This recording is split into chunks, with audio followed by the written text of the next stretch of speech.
ನಿಮ್ಮ ಆನ್ಸರ್ಸ್ಗೆ ಧನ್ಯವಾದಗಳು. ಸ್ವೀಟ್ ಯಾವುದು ಅಂದರೆ ಹಲಸಿನ ಹಣ್ಣಿನ ಕೇಸರಿ ಬಾತ್, ಜಾಕ್ ಫ್ರೂಟ್ ಕೇಸರಿ ಬಾತ್.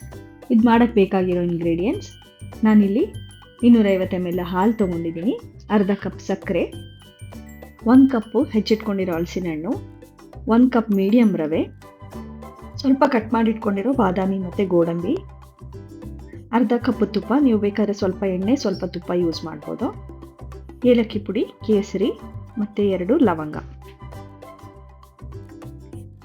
ಈಗ ಒಂದು ಬಾಣಲಿಗೆ ನಾನು 1 ಟೇಬಲ್ ಸ್ಪೂನ್ ತುಪ್ಪ ಹಾಕ್ತಾ ಇದ್ದೀನಿ. ಇದೆಲ್ಲ ಡ್ರೈ ಫ್ರೂಟ್ಸ್ ಹುರ್ಕೊಳ್ಳೋದಕ್ಕೆ. ಸ್ವಲ್ಪ ಬಿಸಿ ಆದಮೇಲೆ ಇದಕ್ಕೆ ನಾನು ಡ್ರೈ ಫ್ರೂಟ್ಸ್ ಹಾಕ್ತಾ ಇದ್ದೀನಿ. 1 ನಿಮಿಷ ಹೀಗೆ ತುಪ್ಪದಲ್ಲಿ ಹುರ್ಕೋತೀನಿ. ಇದನ್ನು ಹುರಿದಾದ್ಮೇಲೆ ತೆಗೆದು ಒಂದು ಬೌಲ್ಗೆ ಹಾಕಿಟ್ಕೊತಿದ್ದೀನಿ. ಈಗ ಅದೇ ಬಾಣಲಿಗೆ ನಾನು ಉಳಿದಿರೋ ತುಪ್ಪ ಹಾಕ್ತಾ ಇದ್ದೀನಿ. ಇದಕ್ಕೆ ನಾನು ಏಲಕ್ಕಿ ಪುಡಿ, ಕೇಸರಿ ಮತ್ತು ಲವಂಗ ಹಾಕಿ ಸ್ವಲ್ಪ ಬಿಸಿ ಮಾಡ್ಕೊತೀನಿ. ಈಗ ಇದಕ್ಕೆ 1 ಕಪ್ ರವೆ ಹಾಕ್ತಾ ಇದ್ದೀನಿ. ಇದನ್ನು ಹಾಕಿ ಒಂದು 3 to 4 ಮಿನಿಟ್ಸು ಅದು ಕೆಂಪಾಗೋ ಥರ ತುಪ್ಪದಲ್ಲೇ ಹುರ್ಕೋಬೇಕು. ಇದಕ್ಕೆ ಅರ್ಧ ಕಪ್ಪಷ್ಟು ಸಕ್ಕರೆ ಹಾಕೋತಾ ಇದ್ದೀನಿ. ಹಾಕಿ ಸ್ವಲ್ಪ ಹಾಗೆ ಬಿಸಿ ಮಾಡ್ಕೊತೀನಿ 1 ನಿಮಿಷ.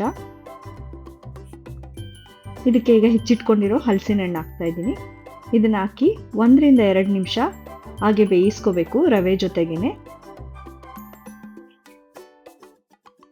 ಇದಾದಮೇಲೆ ನಾನು ಈಗ ಹಾಲು ಹಾಕ್ತಾ ಇದ್ದೀನಿ. ಹಾಲನ್ನ ಸ್ವಲ್ಪ ಸ್ವಲ್ಪನೇ ಹಾಕ್ಕೊಂಡು ತಿರುಗಿಸ್ತಾ ಇರಬೇಕು.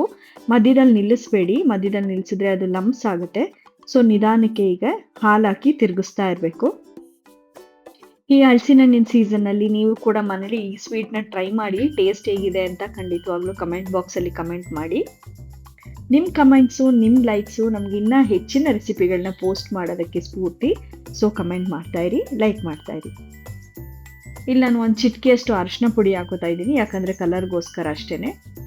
ಯಾವುದಾದ್ರು ಸಿಂಥೆಟಿಕ್ ಫುಡ್ ಕಲರ್ಸ್ ಯೂಸ್ ಮಾಡೋದಕ್ಕಿಂತ ಮನೆಯಲ್ಲೇ ಮಾಡಿಟ್ಕೊಂಡಿರೋ ಅರಿಶಿನ ಪುಡಿ ಯೂಸ್ ಮಾಡ್ತಾ ಇದ್ದೀನಿ ನಾನು. ನೋಡಿ ಈಗ ಇದು ಚೆನ್ನಾಗಿ ಗಟ್ಟಿಯಾಗಿದೆ. ನೋಡಿ ಈಗ ಇಲ್ಲಿ ತುಪ್ಪ ಸಪ್ರೇಟ್ ಆಗ್ತಿದೆ. ನೀವು ಬೇಕು ಅಂದರೆ ಇನ್ನಷ್ಟು ತುಪ್ಪನ ಆ್ಯಡ್ ಮಾಡ್ಕೋಬೋದು.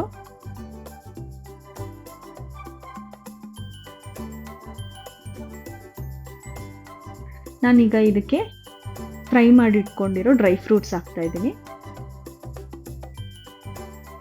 ಇದನ್ನೆಲ್ಲ ಮಿಕ್ಸ್ ಮಾಡಿಕೊಂಡ್ರೆ ಹಲಸಿನ ಹಣ್ಣಿನ ಕೇಸರಿ ಬಾತು ರೆಡಿಯಾಗಿದೆ. ಸೊ ನೀವು ಮನೇಲಿ ಟ್ರೈ ಮಾಡಿ, ಟೇಸ್ಟ್ ಹೇಗಿದೆ ಅಂತ ಖಂಡಿತವಾಗ್ಲೂ ಕಮೆಂಟ್ ಬಾಕ್ಸಲ್ಲಿ ಕಮೆಂಟ್ ಮಾಡಿ. Thank you.